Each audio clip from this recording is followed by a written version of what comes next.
I've begun my ascent on the green slope of the western side. I've looked deep into the mountain from the shaft and understood that I must go up and then find the way under. I will stash the last vestiges of my civilization in the stone walls and work deeper from there. I'm drawn by the aerial and the cliff edge. There is some form of rebirth waiting for me there.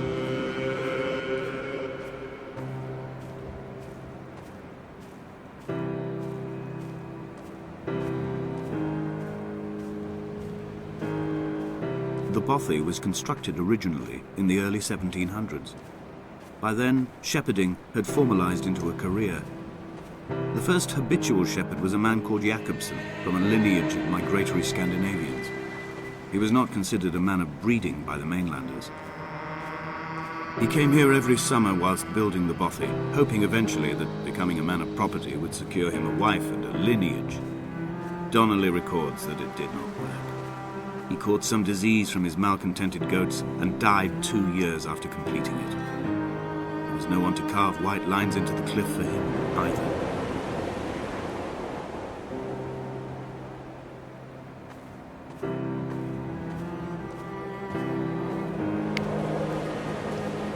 When the oil lamps ran out, I didn't pick up a torch, but used the moonlight to read by. When I've pulled the last shreds of sense from it, I will throw Donnelly's book from the cliffs and perhaps myself with it. Maybe it will wash back up through the caves and erupt from the spring when the rain comes, making its return to the hermit's cave. Perhaps it will be back on the table when I wake. I think I may have thrown it into the sea several times before.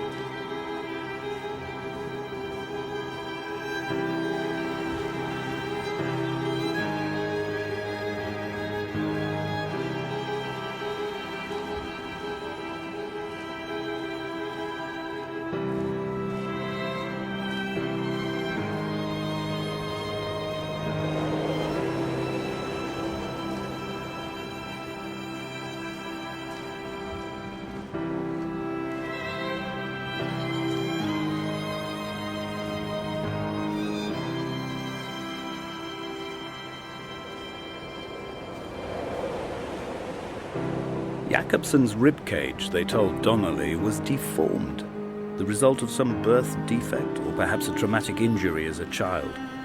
Brittle and overblown it was, and desperately light. Perhaps it was this that finally did for him, unable to contain the shattering of his heart. In half-light, his skeleton a discarded prop, a false and calcified seabird.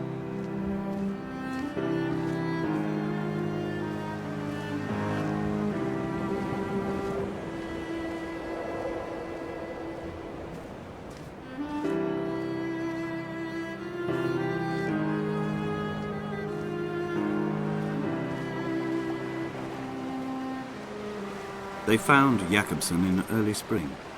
The thaw had only just come. Even though he'd been dead nearly 7 months, his body had been frozen right down to the nerves and had not even begun to decompose. He'd struggled halfway down the cliff path, perhaps looking for some lost goat, or perhaps in a delirium, and expired, curled into a claw right under the winter moon. Even the animals shunned his corpse. The mainlanders thought to bring it home unlucky. Donnelly claims they dragged it to the caves to thaw out and rot, but he is proving an unreliable witness.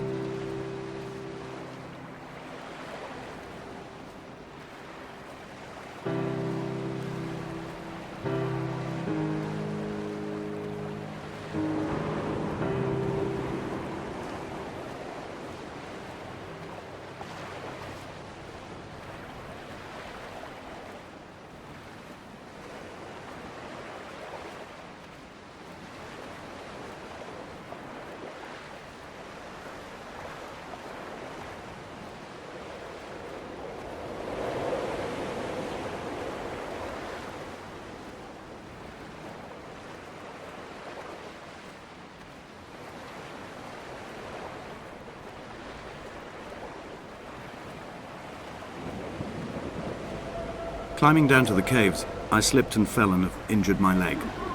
I think the femur is broken. It is clearly infected.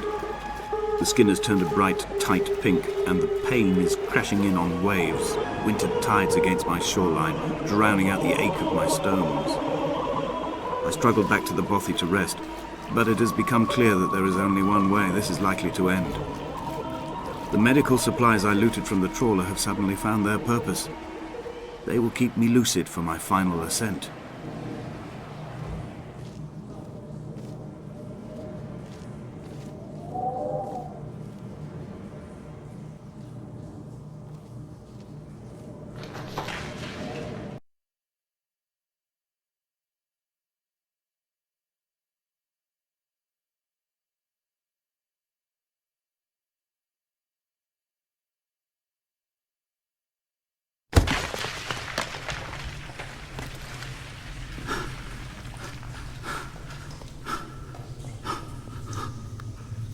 Donnelly did not pass through the caves. From here on in, his guidance, unreliable as it is, has gone from me. I understand now that it is between the two of us and whatever correspondence could be drawn from the wet rocks.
I am traveling through my own body, following the line of infection from the shattered femur towards the heart. I swallow fistfuls of painkillers to stay lucid. In my delirium, I see the twin lights of the moon and the aerial shining to me through the rocks.